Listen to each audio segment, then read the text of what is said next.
प्यारे भक्तों, आज आप सभी श्रवण करें पापंकुश 11 की व्रत कथा। हर एकादशी व्रत में 11 माता की कथा को अवश्य ही सुनना चाहिए। इनकी कथा को सुने बिना आपका व्रत अधूरा माना जाता है। इसलिए हर एकादशी व्रत के दौरान 11 माता की कथा को अवश्य ही सुनना चाहिए। तो आइए श्रवण करते हैं 11 माता की व्रत कथा। एक बुढ़िया माँ एक बार 11 माता का व्रत रखी।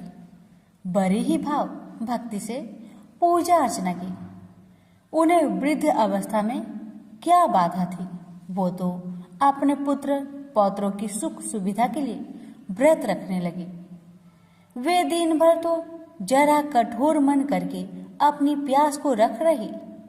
दिन में पूजा पाठ किया, कथा सुनी और पंडित जी को मिट्टी के पात्र में भरकर पानी और ऋतुफल दान दिया।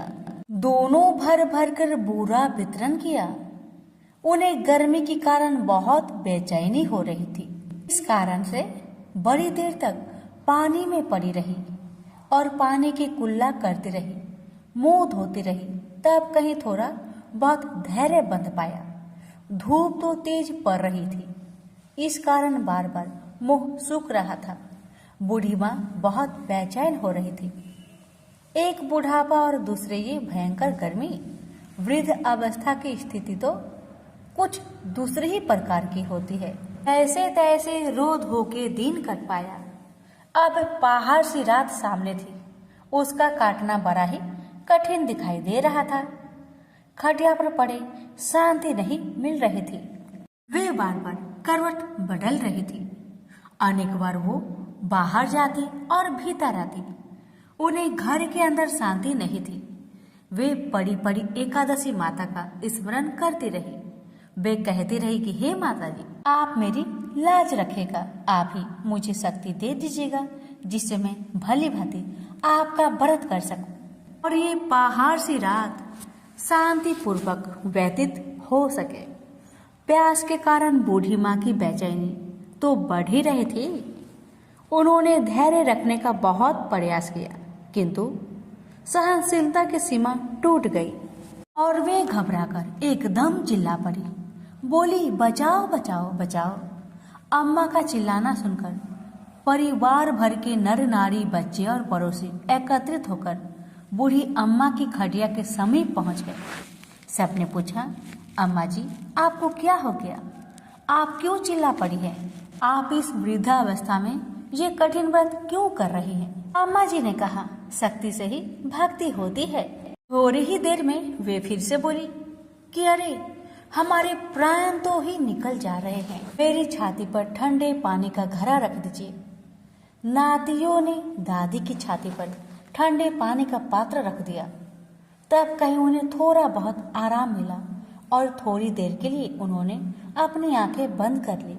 एकादशी माता ने सोचा कि ये बूढ़ी अम्मा है तो बहुत कठोर, जरा जाकर उसकी परीक्षा लेनी चाहिए।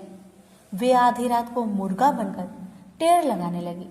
मुर्गा की आवाज सुनकर दादी जल्दी से उठी और बाहर जाकर आसमान की ओर देखा, किंतु आसमान में कहीं उन्हें प्रातःकालीन तारा दिखाई नहीं दिया।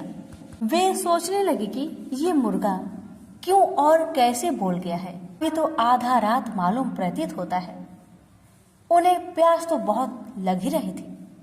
थोड़ा बहुत उनका मन भी विचलित होने लगा था, किंतु अंत में उन्होंने दृढ़ निश्चय किया कि मैं अब व्रत को पूर्ण करके ही छोड़ूंगी, चाहे कुछ भी हो जाए, मेरा प्राण ही क्यों ना निकल जाए। ये सोचकर फिर वे खटिया पर शिथिल होकर सो गई। थोड़ी ही देर में एकादशी माता ने उनकी फिर से परीक्षा लेनी चाहिए। एक छोटी सी बालिका एक गिलास में शरबत लेकर उनके सिरहाने खड़ी हो गई और जोर से बोली, दादी जी, सवेरा हो गया, हाथ मुंह धोकर शरबत पी लीजिएगा। पहले तो शरबत का गिलास देखकर उनका मन ललचाने लगा, किंतु अचानक व्रत का स्मरण हो आया और उन्होंने सोचा कि मैं किसी भी प्रकार से अभी शरबत नहीं पी सकती हूँ और वे शांतिपूर्वक अपनी खटिया पर लेट गई। फिर थोड़ी देर में उन्हें ऐसा लगा कि जैसे किसी ने उन्हें पानी के कुएं में पटक दिया हो। वे बड़ी देर तक उस कुएं में हाथ पांव चलाती रही, किंतु उन्होंने अपने मुख में पानी की एक बूंद भी नहीं जाने दी और वे दृढ़तापूर्वक अपना व्रत पालन करती रही। थोड़ी ही देर में न जाने कहां से सामने आग जलने लगी, जिससे भारी गर्मी बढ़ने लगी। प्यास के कारण प्राण निकलने लगे, किंतु बूढ़ी अम्मा का कुछ भी नहीं बिगड़ पाया। वे जहां की तहां मुस्कुराती हुई बैठी रही। थोड़ी ही देर में बाहर प्रकाश दिखाई देने लगा। ऐसा लगा कि जैसे सवेरा हो आया। बूढ़ी अम्मा ने जब बाहर निकलकर देखा तो समझ गई कि अभी सवेरा होने में 3-4 घंटे की देरी है। यह जानकर वे शांतिपूर्वक इधर उधर घूमने फिरने लगी। एकादशी माता ये बात अच्छी तरह से समझ गई कि ये बूढ़ी अम्मा किसी भी प्रकार से अपने व्रत से नहीं टल सकती। वे उनके सत्य व्रत को ही अच्छी तरह से समझ गई। सवेरा होते ही बूढ़ी माँ ने स्नान किया, भगवान का पूजा पाठ किया, एकादशी माता की कथा सुनी, ब्राह्मणों को दक्षिणा देकर भोजन करवाया। तब कहीं बूढ़ी अम्मा ने जल ग्रहण किया। कन्याओं को भोजन कराने के बाद अम्मा ने भोजन किया। उस श्रेष्ठ व्रत के प्रताप से बूढ़ी अम्मा की आयु में वृद्धि हो गई। उनका घर परिवार हरा भरा हो गया। घर में अब उनके कोई भी अभाव नहीं रहा। वे हर तरह के सुख साधनों से संपन्न हो गए। नाती नातिनों से उनका घर भर गया और वे उसी दिन से 12 महीने की एकादशी का व्रत करने लगी। एकादशी माता के व्रत के प्रताप से इस संसार में हर प्रकार के सुख भोग कर अंत में बैकुंठ धाम को चली गई। से बोलिए एकादशी माता की जय। प्रेम से बोलिए लक्ष्मी नारायण की जय। जय श्री कृष्ण, राधे राधे। प्यारे भक्तगणों, आज की वीडियो में आप सभी श्रवण करेंगे बड़ी ही दुर्लभ 11 माता की व्रत कथा। इनकी कथाओं को जो भी भक्त 11 के दिन श्रद्धा पूर्वक श्रवण करता है उसकी सभी मनोकामना 11 माता अवश्य पूर्ण करती है। तो आइए बड़े ही श्रद्धा से प्रसन्नचित मन से कथा को पूरा अवश्य सुनिएगा। हे 11 माता, मैं आपकी भक्तों को आपकी कथा सुनाने जा रही हूँ। अगर हमसे अनजाने में कुछ गलती हो उसे क्षमा करना और अपनी सभी भक्तों की मनोकामना को पूर्ण करना। कथा इस प्रकार है। एक बार एक राज्य में एक राजा रहते थे। राजा बहुत ही बुद्धिमान और बलशाली थे। राजा सदैव अपनी प्रजा का बहुत अच्छे से ध्यान रखते थे। प्रजा भी अपने राजा को बहुत पसंद करते थे। राजा की 2 बेटियां थी। राजा अपनी दोनों बेटियों से बहुत प्रेम करता था। राजा की छोटी बेटी देखने में बहुत सुंदर और आकर्षक थी और राजा की बड़ी बेटी छोटी बेटी के मुकाबले थोड़ा कम सुंदर थी। राजा की छोटी बेटी 11 माता का पूजन किया करती थी और सभी लोग राजा की छोटी बेटी से बहुत प्रेम करते थे और बहुत प्रशंसा करते थे। राजा भी अपनी छोटी बेटी को बड़ी बेटी से अधिक प्रेम करते थे, जिस कारण राजा की बड़ी बेटी अपनी छोटी बहन से बहुत नफरत करने लगी। राजा की दोनों बेटियां जब बड़ी हो गई, तब एक पड़ोस राज्य में रहने वाला राजकुमार राजा की बड़ी बेटी के लिए रिश्ता लेकर आया। लेकिन जैसे ही उस राजकुमार की नजर राजा की छोटी बेटी पर पड़ी तो वह राजकुमार राजा की छोटी बेटी पर आकर्षक हो गया और उससे पहले नजर में ही प्रेम कर बैठा। उस राजकुमार ने राजा की बड़ी बेटी के साथ विवाह करने से मना कर दिया और उसने राजा से कहा कि मैं आपकी छोटी बेटी से विवाह करना चाहता हूँ। जिसके बाद राजा की बड़ी बेटी यह देखकर अपनी छोटी बहन से बहुत क्रोधित हो गई और राजा की बड़ी बेटी ने अपनी छोटी बहन को अपना सबसे बड़ा दुश्मन मान लिया। राजा की बड़ी बेटी ने अपनी छोटी बहन से बदला लेने का निर्णय लिया, जिसके लिए उसने अपनी छोटी बहन को जान से मारने का प्लान बनाया। राजा की बड़ी बेटी ने अपनी छोटी बहन को मारने के लिए सबसे पहले एक लड्डू में जहर मिलाकर अपनी छोटी बहन को दे दिया और उसको लड्डू खाने के लिए कहा। लेकिन लड्डू खाने के बाद भी छोटी बहन को कुछ नहीं हुआ। बड़ी बहन यह देखकर बहुत आश्चर्य में पड़ गई, लेकिन बड़ी बहन ने हार नहीं मानी और उसने जब रात में छोटी बहन अपने कमरे में सो रही थी, तब एक मटके में सांप रखकर उसे कमरे में छोड़ दिया ताकि छोटी बहन को डस ले और उसका काम तमाम हो जाए।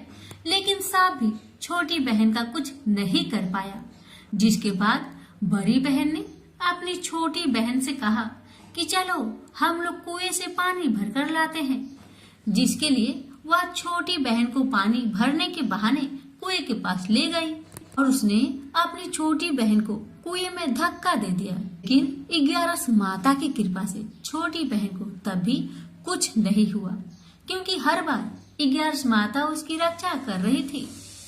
और उधर बड़ी बहन अपने सारे प्रयासों के बाद असफल हो रही थी, जिससे वह बहुत क्रोधित हो जा रही थी। फिर उसने अपनी छोटी बहन के पास जाकर उससे खुद पूछा कि मेरी छोटी बहन, तुमको पता है भगवान ने सबकी मृत्यु एक निश्चित समय पर लिखी हुई है, और कैसे तुम्हारी मृत्यु होगी क्या यह तुम जानती हो? तब छोटी बहन ने अपनी बड़ी बहन को बताया कि हाँ, मैं जानती हूँ मेरी मृत्यु कैसे होगी। छोटी बहन से यह सुनकर बड़ी बहन मन ही मन बहुत प्रसन्न होने लगी और उसने अपनी छोटी बहन से कहा कि तो मुझे अपनी मृत्यु की राज बताओ। छोटी बहन ने अपनी बड़ी बहन से कहा कि मेरी मृत्यु तो एक तोते में है, जो तोते के गले में एक हार है, उसी में मेरा प्राण छुपा हुआ है। जब तक कोई भी व्यक्ति तोते को मारकर वह हार अपने गले में पहनेगा तो मैं मूर्छित हो जाऊंगी, और जैसे ही उस हार को अपने गले से उतारेगा तो मैं वापस जीवित हो जाऊंगी। अपनी छोटी बहन की मृत्यु का राज जानकर बड़ी बहन बहुत खुश हो गई और वह अपनी छोटी बहन को मारने के लिए उसके पालतू तोते को ढूंढना शुरू कर दिया।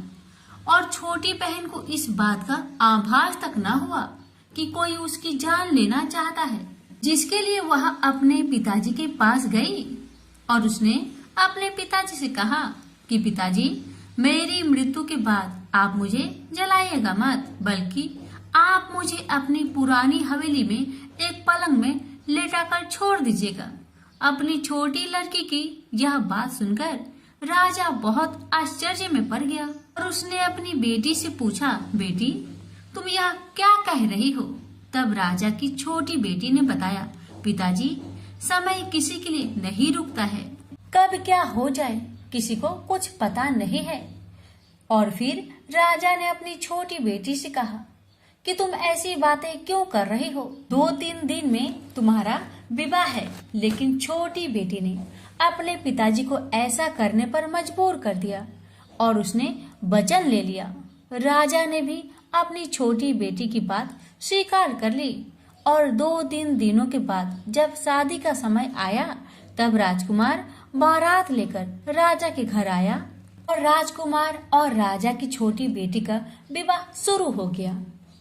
जैसे ही राजा की छोटी बेटी राजकुमार के साथ फेरे लेना शुरू करती है तो उसकी बड़ी बहन अपनी छोटी बहन के कमरे में जाकर उसके तोते को पकड़ लेती है और उसको जान से मार देती है। तोते के गले में जो हार था उसको अपने गले में धारण कर लेती है। जैसे ही बड़ी बहन उस हार को अपने गले में धारण करती है तो उधर छोटी बहन 3.5 ही फेरे ले पाती है और वह फिर बेहोश होकर गिर जाती है। जिसके बाद राजा ने बड़े बड़े हकीमों को बुलवाया और अपनी छोटी बेटी का इलाज करने के लिए कहा। राजा की बात सुनकर वैद्य ने छोटी बेटी को जब चेक किया, राजा को बताया कि आपकी छोटी बेटी ना तो जीवित है और ना मरी हुई है। यह मैं ऐसी पहली बार देख रहा हूँ। राजा ने वैद्य और हकीम को ये बात बाहर बताने से मना कर दिया कि अगर तुमने यह बात किसी को बाहर बताई तो मैं तुम्हें फांसी दे दूंगा। राजा ने ऐसे दोनों को धमकाया। राजा ने अपनी छोटी बेटी को पुराने महल में जाकर एक पलंग में लेटा दिया और वहां पर कुछ सैनिक को तैनात कर दिया। वापस अपने महल पर आ गया। राजा की बड़ी बेटी अपनी पिताजी के पास आई और कहने लगी, पिताजी, अगर यह शादी संपन्न नहीं हुई तो आपकी इज्जत का क्या होगा? आप कहे तो मैं आपकी इज्जत बचाने के लिए राजकुमार से शादी करने के लिए तैयार हूँ। जिसके बाद राजा ने अपनी बड़ी बेटी की बात मान ली और राजा ने बड़ी बेटी को छोटी बेटी के कपड़े पहनाकर मंडप पर भेज दिया। लेकिन राजकुमार यह जान गया कि यह राजा की छोटी बेटी नहीं बल्कि बड़ी बेटी है। लेकिन जब राजकुमार ने शादी करने से मना किया तो सभी लोग ने राजकुमार को विवश करके राजा की बड़ी बेटी से बचे हुए फेरे संपन्न करा दिए और विवाह करवा दिया। जिसके बाद राजकुमार राजा की बड़ी बेटी को अपने महल ले गया। राजकुमार राजा की बड़ी बेटी से ना तो बात करता था, नहीं उसको पसंद करता था और ना ही उसके आसपास भटकता था। और राजकुमार ने यह फैसला लिया था कि वह अपनी प्रेमिका को ढूंढ कर रहेगा और यह जानकर रहेगा कि उसके साथ क्या हुआ है। एक दिन राजकुमार अपने घोड़े पर सवार होकर राजा के पुराने महल के पास पहुंच गया, जहां पर उसने कुछ सैनिकों को देखा। महल के पास पहुंचकर राजकुमार ने जब महल को ध्यान से देखा तो वह समझ गया कि यह तो हमारे ससुर जी का महल है। तब राजकुमार ने सैनिकों से पूछा, तुम लोग यहाँ क्या कर रहे हो और इस महल के अंदर उस पलंग में कौन लेटा हुआ है? जिसके बाद सैनिकों ने बताया कि यहाँ पर राजा की छोटी बेटी लेटी हुई है। यह सुनकर राजकुमार बहुत प्रसन्न हुआ और चिंतित भी हुआ। वह तुरंत अपनी प्रेमिका के पास पहुँच गया और उसकी सेवा करने लगा। जैसे ही रात हुई तो राजा की छोटी बेटी उठकर खड़ी हो गई। राजकुमार यह देखकर बहुत खुश हुआ और उसने अपनी प्रेमिका से पूछा कि तुम यहाँ क्या कर रही हो? तुम मेरे साथ मेरे घर चलो। राजा की छोटी बेटी ने राजकुमार को सारी बातें बता दी कि मेरी जान एक तोते में बसी थी और मैंने यह सब सिर्फ अपनी बड़ी बहन को बताया था और मुझे पता है कि उसने ही मुझे मारने का प्रयास किया है। उसके पास एक हार है जिसको वह सुबह पहन लेती है और रात को उतार देती है। जब तक वह हार को पहने रहती है तब तक मैं मूर्छित रहती हूँ और जैसे ही वह हार को उतार देती है तो मैं जीवित हो जाती हूँ। और जब तक मेरी बहन के पास वह हार है तब तक मैं ऐसे ही जीवित और मूर्छित होती रहूंगी। अगर मेरी बड़ी बहन के पास जो हार वह मेरे हाथ लग जाए तो मैं हमेशा के लिए जीवित हो जाऊंगी। राजकुमार यह बात सुनकर राजा की छोटी बेटी के पास रहने का निर्णय ले लिया और उसने अपने बचे हुए सारे फेरे उस पलंग में लेटी राजकुमारी की छोटी बेटी के साथ ले लिए और अपना विवाह को पूर्ण कर लिया और वहीं पर रहने लगा।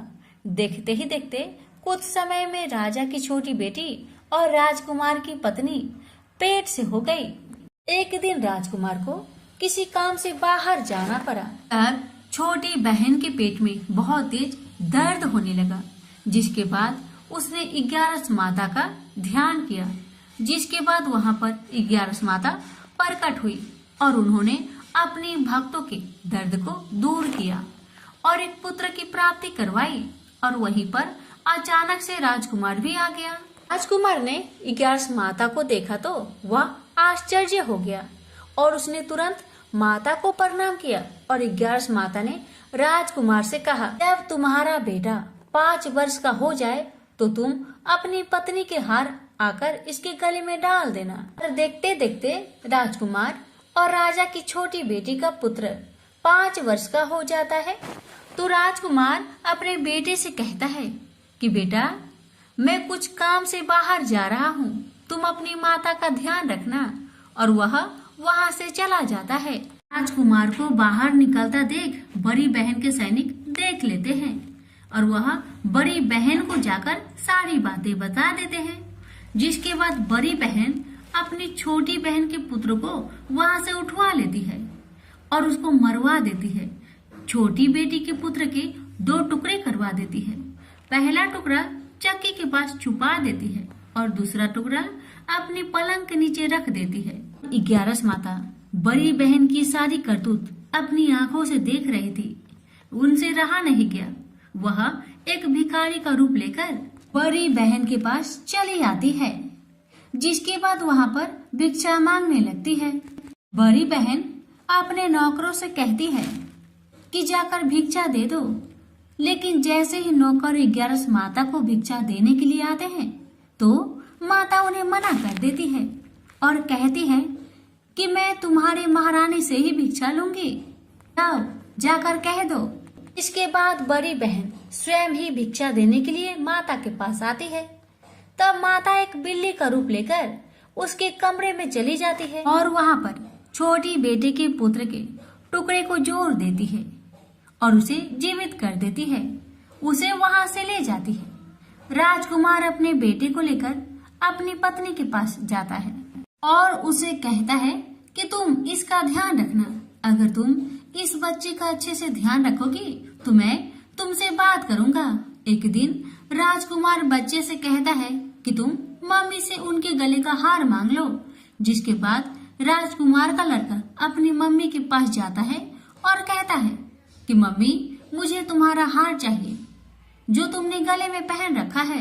यह सुनकर पहले तो बड़ी बहन बहुत क्रोधित होती है, पर उसको यह याद आता है कि राजकुमार ने कहा था कि अगर मैं इस बच्चे का ध्यान रखूं तो वह मुझसे बात करेंगे। इसके कारण वह हार को उस बच्चे को दे देती है और वह तुरंत हार ले जाकर अपने पिताजी को दे देता है।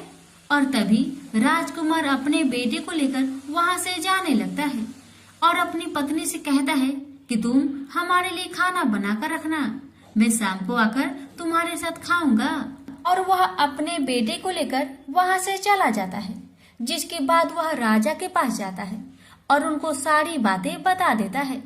राजा अपनी बड़ी बेटी की यह करतूत सुनकर बहुत क्रोधित होते हैं और अपनी परवरिश पर ही दोष देने लगते हैं और राजकुमार को अपनी छोटी बेटी के साथ रहने के लिए आदेश देते हैं। 11 माता की कृपा से राजा की छोटी बेटी राजकुमार के साथ सुखी जीवन व्यतीत करने लगी और हर 11 को 11 माता का व्रत करने लगे। प्रेम से बोलिए 11 माता की जय।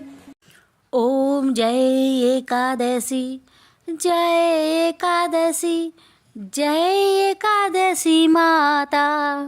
विष्णु पूजा व्रत को धारण कर शक्ति मुक्ति पाता।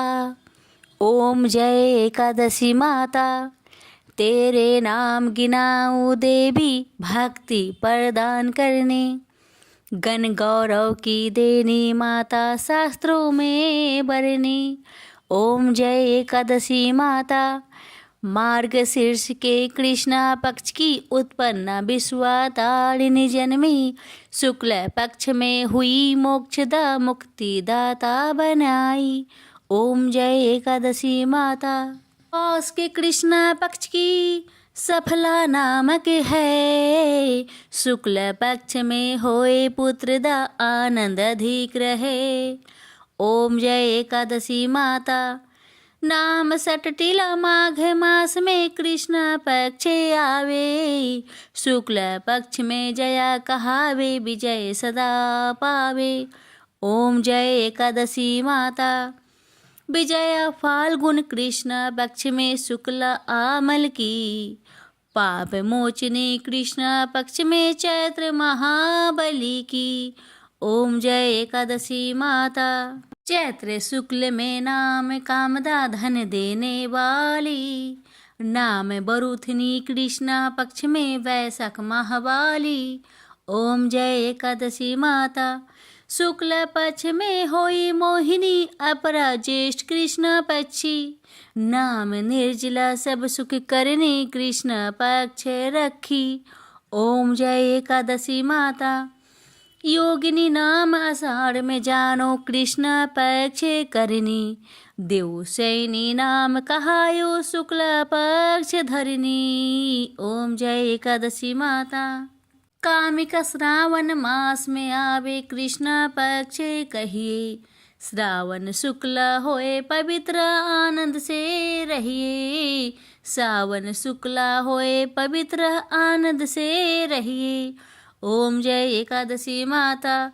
जा भाद्रपदे कृष्ण पक्ष की परिवर्तनी शुक्ला, इंद्रा आश्विन कृष्ण पक्ष में व्रत से भाव सागर निकला। ओम जय एकादशी माता। पापंकुशा है शुक्ला पक्ष में आप हरण हारी, रमा मास कार्तिक में आवे सुखदायके भारी। ओम जय एकादशी माता। देवोत्थानी शुक्ला पक्ष की दुख ना सके मैया, देवोत्थानी शुक्ल पक्ष की दुख ना सके मैया, पावन मास में करूँ विनती पार करो नैया, पावन मास में करूँ विनती पार करो नैया। ओम जय एकादशी माता। परमा कृष्ण पक्ष में होती जन मंगल करनी, परमा कृष्ण पक्ष में होती जन मंगल करनी, शुक्ल मास में होए पद्मिनी दुख दरिद्र हरनी, शुक्ल मास में होए पद्मिनी दुख दरिद्र हरनी। ओम जय एकादशी माता। जो कोई आरती एकादशी की भक्ति सहित गावे, जो कोई आरती एकादशी की भक्ति सहित गावे, जन गुरु दिता स्वर्ग कबासा निश्चय वह पावे, जन गुरु दिता स्वर्ग कबासा निश्चय वह पावे। ओम जय एकादशी माता। जय एकादशी माता। प्रेम से बोलिए एकादशी माता की जय।